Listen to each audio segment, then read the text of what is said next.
everyone, it's Magpiejay. Today I made this giant figure of Catnap from the new chapter of Poppy Playtime.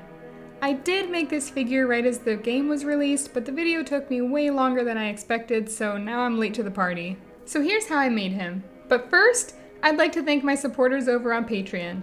Thank you so much to Kelly, Patrick, Michelle, Jill, and Chris. Your support means so much to me, and it's what allows me to keep making these videos and my art in general. I'll leave a link in the description if you also want sneak peeks at what I've been making. Now on to the video. So this was the model I was using to make him. It's the boss fight at the end when Catnap is bony and super creepy looking with that giant mouth. I'm using cosplay polymer clay for this figure, which was new to me. It was my first time trying it, but definitely not my last. I picked this guy because the giant mouth was disturbing, and I wanted to make that. I started by making his spine because I figured I could attach everything else to that part, so maybe it was a good place to start. It really felt like I was starting to sculpt Eren Yeager here for a second, but that would be a whole different level of challenge. Here's where I started blending all of the bones together, and let me tell you, this took so much time. I mean, hours and hours of blending, and I mean on all parts of this, so not necessarily just these ribs, but the whole build took me about 3 weeks, including gaps of time for being busy, but it was 100% my longest sculpting time for any of my videos. After even more blending, I decided these bones didn't have enough texture, so I've been watching some North of the Border videos, and he had this amazing idea where you can wrap clay in cling wrap and kind of poke it through that to give it texture without having any sharp edges left. So of course I wanted to try that, and this was perfect. I tried a bunch of different tools, but it seemed like my metal thingy worked the best. I am not sure what it's called. And here's a close-up. Now that that part's done, I baked it and started to add other bones. Here's something that attaches to his neck, and here's me trying to give it some texture. It was really hard to see in my reference pictures what was going on under his head, so I guessed, and this is the result of that. And now I'm making his super gross and creepy head. For this, I rolled out some pieces of clay and stuck them together until they were kind of in the shape I wanted them, and then I blended, again, these pieces together so that I could cut the clay away until it was exactly how I wanted it. Before I chopped some pieces off, I marked out exactly where his lovely smile should be.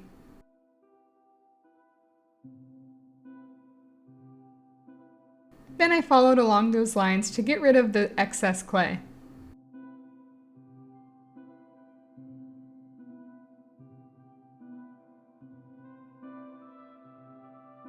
And here's how the shape turned out. Next, I moved on to making his eyes by indenting the clay where I wanted them to go. I wanted them to have a spooky sunken-in look, so I wanted the eyes to be pushed back into his head. I made these indents deep enough so that I could put a new layer of black clay in them and still have them be pushed in. I did the same thing with the mouth by scraping out all of the clay until it was hollow. I'm sure there's a better method for doing that, but I was lazy and wanted to scoop it out like ice cream. Here's hollow Catnap before I put black clay in the eyes and mouth.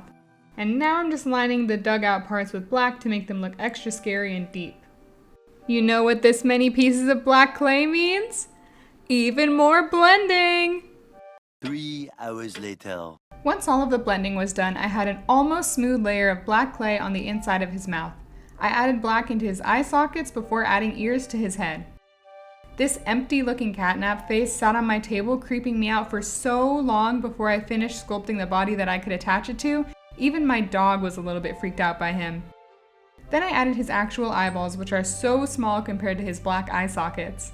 I think the small eyes and pupils are the scariest thing about this character model, and because they're sunk back into his skull, they follow you when you turn his head. Now his face is finally finished, and I can move on to the rest of the sculpture. I was trying to figure out a way to make him stand up while I was sculpting him so that he wouldn't break and I could accurately sculpt his feet in the position I wanted him to be standing in. But I didn't have any wood or materials that would be hard and heavy enough to support him. I ultimately decided I would use foam, tinfoil, and clay to make it look like he was standing on the toy factory floor. I marked out where I wanted him to stand and glued the foam blocks together. Then I started sculpting his legs. They needed to be strong enough to support his body, so I used wire to create a base and then slowly added clay on top of that to build up his legs. The challenging part was getting them to look skeleton-like while still having them be attached to the wire legs. I secured the wire with an extra thick layer of clay on top and baked that before adding any details. While that was baking, I decided I wanted to work on the floor. I covered the foam in tinfoil and then started rolling out clay to cover the foil in. For these pieces of clay, I mixed in some liquid Sculpey to make them extra soft.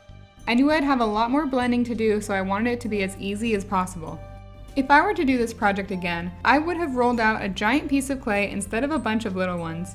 If you're wondering why I didn't do that, it was because my fingers hurt too much to soften an entire block of clay, so I did a little bit at a time instead. I think the pain would have been worth it in this case though, since it took a lot longer this way. Now the floor was strong enough to hold his body up, so I could sculpt with him standing. I started by building up the legs, baking the clay, and then adding details on top of the hardened clay.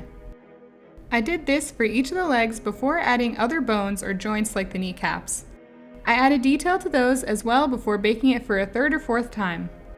Some of these bones were easy to see in the reference pictures, such as the front kneecaps, but some of them I was just taking a guess. The back knees and the bones around his neck may not be completely accurate. In this form, Catnap is very bug-like. For details I couldn't see from the reference pictures, I used beetles and spiders for inspiration instead. It's like if a bug had human bones. After his knees were done, I started adding random bones around his pre-baked legs to try to get them more game accurate. After his legs, I moved on to his bony feet. Now, these feet were really hard. Each of his toes are made up from 3 segments of bone each. Originally, I wanted him to be able to detach from the floor, so I was trying really hard to not have the feet bones depend on the floor to stay together.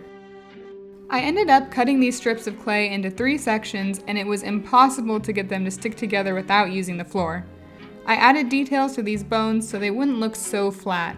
I wanted them to look almost worn down since Catnap has been patrolling the toy factory for years. I used my handy metal stick to add lots of scratches and holes into the bones before adding his nice long nails. I made these with a slightly darker gray so that it was easier to see against the gray floor. Now, I was hopeful that the feet would still come off the floor, and let's just say I was very wrong about that guess, but it's nothing a little super glue can't fix. Learning from my experience, I moved on to making the other feet. I did these the exact same way, except this time I didn't expect them to come cleanly off the floor. Next, I started to make his tail. I made a wire that I wrapped in tinfoil into the shape of his tail. His tail is a disproportional L shape with lots of ridges that almost look rib-like. I covered the tinfoil tail in clay before adding rolled out logs along the entire thing. I blended those onto the tail, which was actually very satisfying this time around. After blending all of these ridges on, I baked the tail and attached it to the rest of the body using clay mixed with liquid Sculpey. I made sure that the wire was sticking out enough to push into the body and glue with super glue for extra support. I always leave an inch of wire out in case I need to attach it to something in the future because it can be easily cut off if it's not needed. Here was how he looked so far. I was very proud of him at this stage because he wasn't falling apart like I thought he would. Then, after adding this piece of clay for like the 4th time this video, I finally attached his head to his body. And here he is after being baked for the last time. Here's a little showcase of all of the details before I begin the painting process. I was also very excited to paint him because it was my first time ever using an airbrush and I thought he was a very fitting project. In the game, this version of him is gray, but I wanted to keep some of the plushy elements, so I decided to make him a purplish gray. I mixed up my paints and started airbrushing the base color all over his body. Some of the details like his eyes and his nails would be covered in the paint, but I figured I could just repaint them the color that I wanted them later, and it would be more accurate that way anyway. After a few layers of this color, to make sure he was completely covered, I mixed up a lighter purple to brush on as highlights.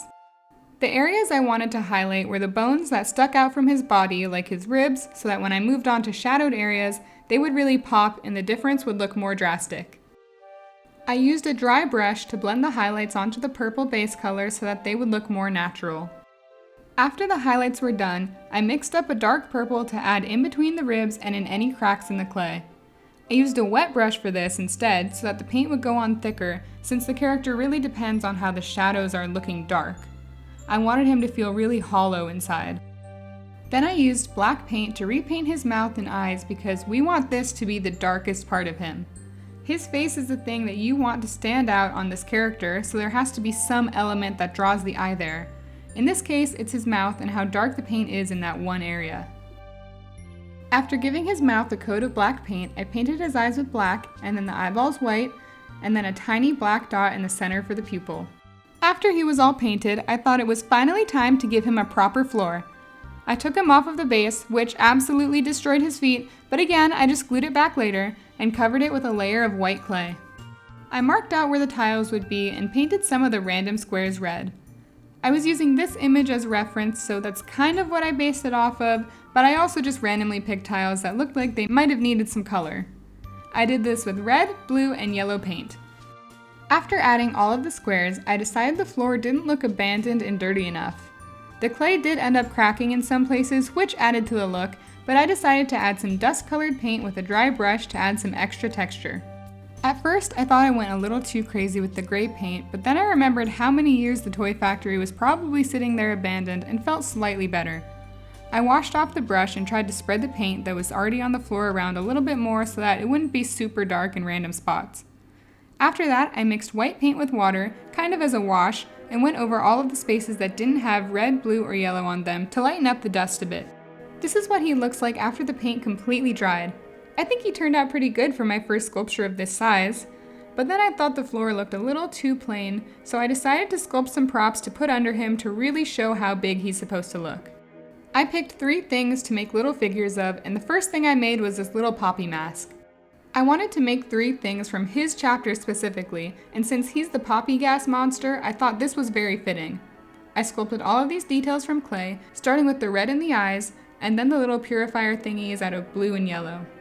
The next item I decided to make was one of the batteries. If you haven't played this chapter yet, prepare yourself for the amount of batteries you have to carry around with you.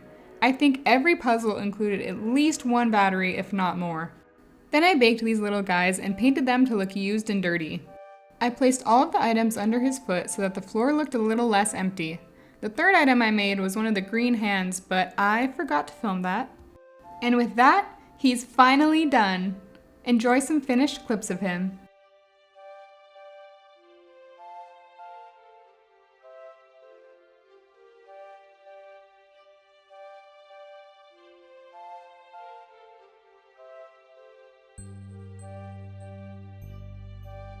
Thank you so much to anyone who made it this far in my video. If you did, put a cat emoji in the comments and I'll write you a thank you back. I really enjoyed making something this big for once, and I learned a lot along the way, so if there's any other characters, creepy or not, that you'd like to see me make, definitely reach out. I'd also like to take this time to say thank you guys, because I am at 98,000 subscribers right now, which is absolutely crazy. 10-year-old me would be so excited that this many people are enjoying her clay art. We're also so close to 100,000, which is insane, so thank you guys so much for that support. I also have a Discord server where I pick people for the Making Your Characters videos, which I'm working on right now, so I'll leave a link to that in the description in case you want to join my community. I'd also like to thank my Patreons once again for their continued support. You guys are awesome. So thank you guys so much for watching. I'll see you in the next video. Bye bye!